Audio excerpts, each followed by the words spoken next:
Paz e bem, meus irmãos, minhas irmãs. Estamos na sexta-feira da sexta semana da Páscoa, dia 15 de maio. Hoje nós celebramos o Dia Mundial da Família e também a Igreja celebra o dia de Santo Isidro Lavrador. Ele viveu de 1070 a 1130. E o nosso evangelho de hoje é retirado do livro de João, capítulo 16, versículos de 16 a 23. Naquele tempo disse Jesus aos seus discípulos: em verdade, eu vos digo, vós chorareis e lamentareis, e o mundo se alegrará. Mas também eu vos digo, que depois vós ficareis tristes, mas me vereis de novo, e a vossa alegria será plena. Será como aquela mulher que, quando chega a hora de dar à luz, ela fica angustiada porque chegou a sua hora. Mas depois de dar à luz, ela esquece de tudo e se alegra por ter dado à luz a um homem que veio a este mundo. Assim também, vós ficareis tristes nesse momento e depois me vereis novamente e eu vos verei. E a vossa alegria será plena, e ninguém poderá roubar esta alegria. E a partir de aí, ninguém mais me perguntará nada. Palavra da salvação. Meus irmãos, minhas irmãs, estamos chegando nos momentos finais do tempo pascal. No próximo domingo agora celebraremos a ascensão do Senhor aos céus e no outro domingo celebraremos a festa de Pentecostes.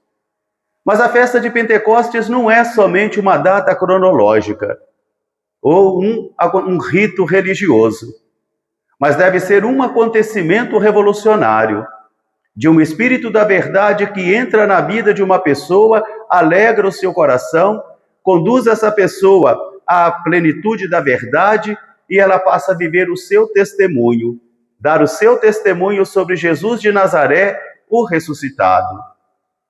Por isso, todo esse tempo longo da Páscoa, que teve início na quarta-feira de cinzas e será encerrado no domingo de Pentecostes, é todo um tempo onde a liturgia tenta todos os anos fazer com que eu e você nos renovemos espiritualmente.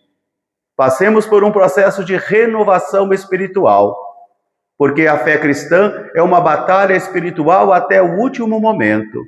Como nos ensinou o Padre Pio, enquanto houver uma gota de sangue na veia de um cristão católico, ele estará batalhando, ele estará lutando para não se afastar do Senhor, mesmo nos momentos difíceis, quanto nos momentos felizes.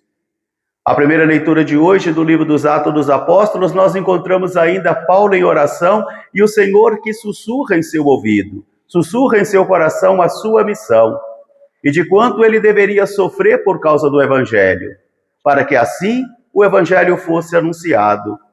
É assim que nós compreendemos a frase de Paulo quando ele diz: sofra comigo por causa do Evangelho.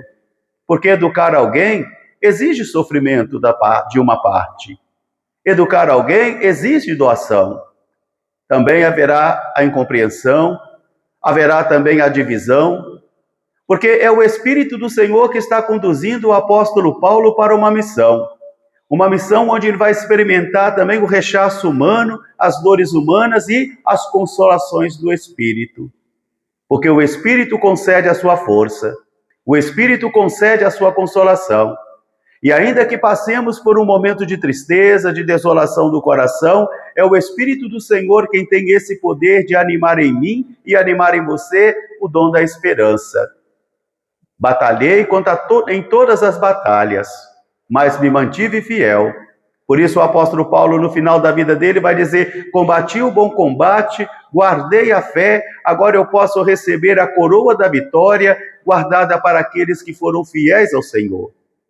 Mesmo tendo passado pelos sofrimentos, mesmo tendo passado por todos os rechaços humanos, as perseguições, as difamações, mesmo assim o apóstolo confia no Senhor, porque ele sabe em quem ele colocou a sua confiança. Não existe uma fé cristã sem dificuldade. Não existe uma fé cristã sem perseguição, sem difamação. Não existe uma fé cristã sem sofrimento.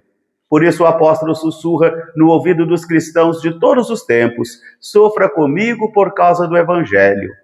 amparado naquele que é a nossa confiança, ancorados naquele que é a nossa esperança, porque a esperança jamais decepciona. É dentro deste espírito, então, que nós podemos compreender agora as palavras de Jesus, no diálogo de despedida, num ambiente de despedida. E Jesus começa a perceber que a tristeza está nascendo no coração dos seus discípulos e principalmente do abandono, da solidão. E ele vai começar a dizer: em verdade, eu vos digo que vós vos entristeceis, lamentareis, chorareis, mas o mundo se alegrará. Porque o mundo aqui não é uma realidade geográfica, são realidades existenciais também, de poderes, ideologias e forças que são contrários ao Evangelho e que se alegram por matar alguém que traz luz, que se alegra por difamar alguém que traz justiça. E assim, o Evangelho vai sendo, então, um sinal de contradição para muitos. Porque os cristãos somos chamados a andarmos, às vezes, na contramão da história humana, para realizar aquela profecia de Simeão.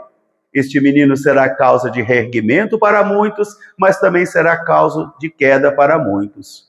Mesmo dentre os batizados, aqueles que foram batizados, mas que, porém, não têm o Espírito do Senhor, não possuem o Espírito do Senhor, não foram conduzidos ainda à verdade plena do Evangelho, e serão eles que se levantarão para rechaçar os enviados de Deus, como Judas, aquele que pertencia ao colégio apostólico, aquele que conhecia profundamente Jesus, aquele que beija e abraça Jesus, também é aquele que o trai.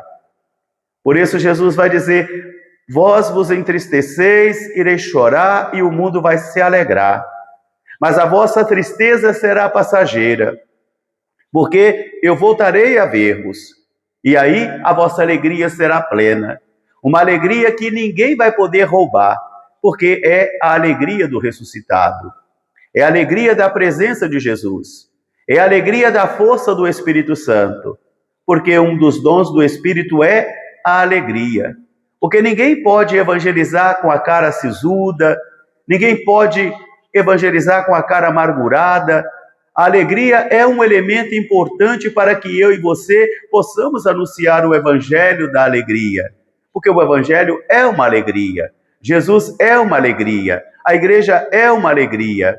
Agora, quando os cristãos têm a cara sisuda, têm a cara fechada, amargurada, amarga, então eles ficam incapazes de evangelizar. Talvez serão capazes até de transmitir doutrinas, serão capazes de transmitir tradições, mas evangelizar não, porque evangelizar necessita de uma alegria. Aquela mesma alegria que muitos no Novo Testamento dos Atos dos Apóstolos confundiram como se os cristãos estivessem embriagados do Espírito, embriagados da força do Espírito, que fez surgir uma alegria. E Jesus diz: e essa alegria ninguém vos poderá roubar, porque é a alegria novamente de ver Jesus, é a alegria novamente de ser encontrado por Jesus, é a alegria de poder estar com Jesus sem necessitar de fazer muitas perguntas, porque nós sabemos quem Ele é o Senhor. Jesus é o Deus do impossível. Um grande fraterno abraço para todos, paz e bem, até amanhã se Deus quiser. Santo Isidro Labrador, rogai por nós, paz e bem.